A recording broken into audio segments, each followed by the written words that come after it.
नमस्कार दोस्तों, आपका अपना चैनल फ्लाइंग स्टॉक से मैं अमर अग्रवाल आप सभी का स्वागत करता हूं और आशा करता हूं कि आप सभी कोरोना काल में स्वस्थ होंगे। परमात्मा से प्रार्थना भी करता हूं कि आपको स्वस्थ बनाए रखे। अभी मेरे लास्ट जो सेकंड वीडियो था उसमें हमने बात की थी कि बैलेंस शीट की क्या इंपॉर्टेंस है, हमें उसमें क्या क्या देखना चाहिए before investment in any company, किसी भी कंपनी में इन्वेस्टमेंट करने के पहले। तो उसमें हमारी बात आई थी कि हमें स्टैंड लोन बैलेंस शीट देखनी चाहिए या कंसोलिडेटेड फाइनेंशियल देखने चाहिए। तो स्टैंड लोन और कंसोलिडेटेड इनकी डेफिनेशन में बता देता हूं। स्टैंड लोन में क्या होता है, स्टैंड लोन में सिर्फ उसी कंपनी के फाइनेंशियल स्टेटमेंट देखे जाते हैं बिना मर्ज किए हुए सब्सिडरीज कंपनी के। और कंसोलिडेटेड फाइनेंशियल में क्या होता है, कंसोलिडेटेड में होता है कि उस कंपनी के financial as well as subsidiaries company के भी मर्ज कर दिए जाते हैं। दोनों का कंसोलिडेट करने के बाद में जो फाइनेंशियल बनते हैं उनको कंसोलिडेटेड बोलते हैं। लेकिन इन दोनों को समझने के पहले हमें यह देखना पड़ेगा कि होल्डिंग कंपनी कौन सी होती है और सब्सिडरीज कंपनी कौन सी होती है। Holding company, companies act 2013 section 2 subsection 46, हमें इतना डिटेल में जाने की जरूरत नहीं है क्योंकि हमें कोई एग्जाम नहीं देनी, मैं वैसे ही बताता हूं। होल्डिंग कंपनी वो कंपनी होती है जो नाम से भी हमें पता लग रहा है जो होल्ड कर रही है किसी दूसरी कंपनी के, the company which acquires control over the other company that is acquire more than 51% stake. किसी और कंपनी का अगर 50% से ऊपर के हम होल्डिंग एक्वायर करते हैं वो होल्डिंग कंपनी होती है। और जिस कंपनी का होल्ड करते हैं उस कंपनी को सब्सिडरी कंपनी बोलते हैं। अब होल्डिंग कंपनी में क्या हो सकता है, एक प्योर होल्डिंग कंपनी हो सकती है जिसकी सारी की सारी सब्सिडरी हो और होल्डिंग कंपनी कुछ भी काम नहीं करे। एक हो सकती है मिक्स होल्डिंग कंपनी, जैसे कंपनी इंडिपेंडेंट अपना भी बिजनेस कर रही है और साथ में किसी जॉइंट वेंचर के साथ में सब्सिडरी कर ली या किसी कंपनी के साथ में सब्सिडरी कंपनी के साथ बिजनेस कर रही है। तो सब्सिडरी इसके लिए कौन सी हो जाएगी, जिसका भी स्टेक, जिसका इक्विटी होल्डिंग, वोटिंग पावर, क्योंकि इसमें प्रेफरेंशियल शेयर्स होते हैं उनको वोटिंग पावर नहीं होता है। तो इक्विटी शेयर मोर देन 51% किसी भी कंपनी का ले लेती हैं, जो कंपनी लेती है उसको होल्डिंग कंपनी बोलते हैं। अब प्योरली होल्डिंग कंपनी कैसे हो गई, जैसे एक एच होल्डिंग कंपनी है, इसके अंदर में S1, S2 और S3 तीन कंपनी आ गई, तीनों इसकी सब्सिडरी हैं। अब तीनों सब्सिडरी कंपनियों में S3 जो कंपनी है वो भी सब्सिडरी है, S2 भी और S1 भी। S3 में कंपनी डिविडेंड दे रही है। अब जो डिविडेंड दे रही है कौन सी, S3, तो डिविडेंड की जो इनकम होगी वो होल्डिंग कंपनी के लिए इनकम आएगी, वो कौन सी आएगी, सिर्फ डिविडेंड की इनकम आएगी। S1 और S2 ने डिविडेंड नहीं दिया तो उनकी इनकम नहीं आएगी, कौन सी कंपनी में, होल्डिंग कंपनी में। तो अगर हम इंडिपेंडेंटली देखेंगे तो हमें पता लगेगा कि होल्डिंग कंपनी में बहुत अच्छी नहीं है, क्योंकि वहां पे रिसीट्स, डिविडेंड की इनकम बहुत कम है, क्योंकि होल्डिंग कंपनी और कोई काम तो कर नहीं रही है, उसके पास में डिविडेंड की इनकम है। तो डिविडेंड की इनकम कौन सी कंपनी से आई है, only from S3 company. S1 और S2 ने नहीं दिया क्योंकि उन्होंने अपने बिजनेस में पैसा लगा दिया। तो इस केस में अगर होल्डिंग कंपनी को सिर्फ हम उसका इंडिपेंडेंट, आई मीन टू से उसका स्टैंड लोन देखेंगे बैलेंस शीट, तो वहां पे स्टैंड लोन देखना कंपनी के बैलेंस शीट को ठीक नहीं है। क्योंकि हमें पता क्या लग रहा है कि होल्डिंग कंपनी के पास डिविडेंड की इनकम S3 से ही आ रही है, दोनों कंपनियों की उसमें आई नहीं, जबकि बिजनेस तो वो भी कर रही हैं। इसलिए यहाँ पे हमें कंसोलिडेटेड देखना पड़ेगा। जब आपको ये समझ में आ जाती है उसके बाद हमें खुद ही पता लग जाता है हमें किस टाइम पे स्टैंड लोन देखना चाहिए, किस टाइम पे कंसोलिडेटेड।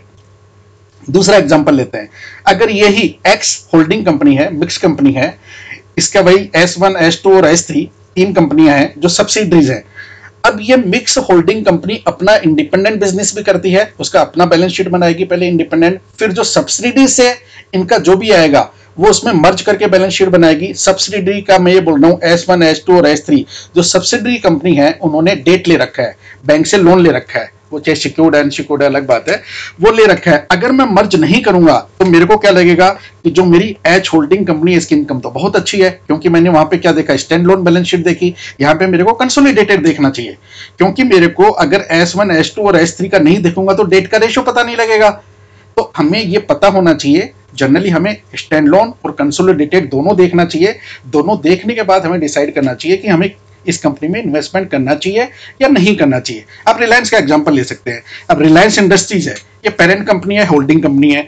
अब इसकी सब्सिडरी कंपनी में कौन सा आता है? जैसे आप सबको पता है जियो है, इसकी सब्सिडरी कंपनी है। रिलायंस पेट्रोलियम है, सब्सिडरी कंपनी है। आलोक इंडस्ट्री अभी टेक ओवर किया है, अभी सब्सिडरी कंपनी बनी है। तो रिलायंस इंडस्ट्रीज को हमें इन्वेस्टमेंट करनी है तो इसका भी देखना चाहिए और कंसोलिडेटेड भी देखना चाहिए। इसलिए हमें ये डिसीजन ले सकते हैं जब भी हम किसी कंपनी में इन्वेस्टमेंट करते हैं कि हमें किस तरह से स्टैंड लोन देखा जाता है और स्टैंड लोन का मतलब क्या होता है और कंसोलिडेटेड का मतलब क्या होता है, सब्सिडरी कंपनी क्या होती है और होल्डिंग कंपनी क्या होती है, ये हमें। और सब्सिडरी कंपनी में कई बार क्या होता है, सब्सिडरी कंपनी है और उसका अगर हमने 100% उसके स्टेक ले लिया तो उसको हम क्या बोलेंगे, wholly owned subsidiary company. Wholly owned subsidiary, wholly owned का मतलब हुआ कि उसके 100% स्टेक हमने ले लिया, हमने मतलब होल्डिंग कंपनी ने, वहां पे वो आ जाती है। और किसी कंपनी में 80% लिया, 70% लिया, तो जो 20 और 30% सब्सिडरी के पास जो रिमेनिंग शेयर्स रह गए उनको हम क्या बोलते हैं, माइनॉरिटी इंटरेस्ट बोलते हैं। इस तरह से मैं समझता हूं आज हमारा ये कंसेप्ट क्लियर हो गया होगा, सब्सिडरी का, होल्डिंग कंपनी का, कंसोलिडेटेड का और स्टैंड लोन का। और एक हमने बात की थी उस सेकेंड वीडियो में कि हम ये भी देखेंगे कि बैलेंस शीट में हमें ये देखना चाहिए कि प्रमोटर्स ने प्लेज तो नहीं कर रखे हैं शेयर। अगर प्लेज कर रखे होते हैं तो हम उसको जनरली अच्छा नहीं समझते हैं। तो उसके लिए मैंने ये आप देखेंगे यहाँ पे जी मीडिया की स्लाइड ली है। जी मीडिया में आप देखेंगे यहाँ पे इसकी होल्डिंग आ रही है। आप ये अगर ये राउंड सर्कल देखेंगे तो ये ग्राफ में दिखा रखा है टोटल 100% में से ये ब्लू कलर है 18.12% है। यहाँ पे ये इंडिकेट कर रखा है, ये प्रमोटर्स के पास है। 10.22% एफआईआई का मैंने बताया था, क्या बताया था, फॉरेन या इंस्टीट्यूशनल इन्वेस्टर्स। और ये डीआईआई के पास है, डोमेस्टिक इंस्टीट्यूशनल इन्वेस्टर्स के पास में 2.06% है। और ये पब्लिक के पास है, आप और हम लोगों के पास है 69.6%। तो टोटल ये यहाँ पे दिखाया गया है। कौन सी कंपनी है ये, जी मीडिया। ये मैंने, और इसको लिया कैसे है, आप मनी कंट्रोल पे जाएंगे, वहां पे कंपनी का नाम लिखेंगे, वहां लिखेंगे तो शेयर होल्डिंग में क्लिक करेंगे तो आपको ये सारी डिटेल मिल जाएगी। अब मैं आपको ये बताना चाह रहा हूं कि ये कैसे देखा और इसमें क्या रहा है। अब आप देखेंगे मार्च 20 में कंपनी के पास में प्रमोटर्स की होल्डिंग, प्रमोटर की होल्डिंग का कलर कौन सा है, ब्लू। प्रमोटर्स के पास होल्डिंग थी 44.86%। इसमें से उन्होंने कितना रखा हुआ है, कितने प्लेज किए हुए हैं, ये जो ग्रीन कलर दे रखा है ये प्लेज किए हुए हैं। यहाँ पे देखिए आप, ये प्लेज किया हुआ है यहाँ पे, ये यहाँ पे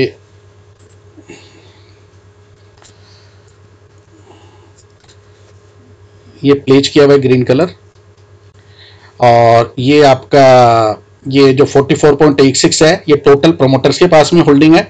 ये मार्च 20 की बात करें, जून 20 में देखिए प्रमोटर ने होल्डिंग कम की है। प्रमोटर की होल्डिंग अगर कम होती है ये भी हमारे लिए नेगेटिव साइन होता है।